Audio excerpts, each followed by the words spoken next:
নাতি দিয়ে আসলো, কিছু তো খাওয়াইলেন না আপনারা। এটা কেমন ভালো কথা হইলো? তাহলে একটা জিনিস দিতে হবে নাতিকে। নাতি যে আসছে, নাতিকে কিছু দিতে হবে না?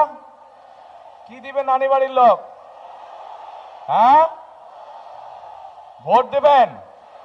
কিসে ভোট দেবেন? ধানের শীষে।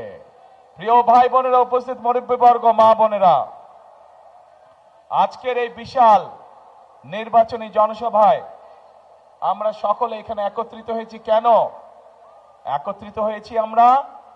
এই যে সামনের 12 তারিখে যে নির্বাচন অনুষ্ঠিত হবে, সেই নির্বাচনে বহু বছর পরে এই বাংলাদেশের মানুষ তাদের রাজনৈতিক অধিকার প্রয়োগ করবে। এই যে বললাম, এই মঞ্চের পাশে 13টি পরিবারের সদস্য এখানে বসে আছে। এই মানুষগুলোর স্বজনরা এই অধিকার অর্জনের জন্য, বাংলাদেশের মানুষের অধিকার অর্জনের জন্য নিজের জীবন উৎসর্গ করেছিল। গত 16 বছরে আমাদের বহু নেতাকর্মী অত্যাচার নির্যাতনের শিকার হয়েছিল বাংলাদেশের মানুষের এই রাজনৈতিক অধিকার অর্জনের জন্য। আজ আমাদের সামনে এই আল্লাহর রহমতে এই সুযোগ এসেছে। আজ আল্লাহর রহমতে আমাদের সামনে এই সুযোগ এসেছে।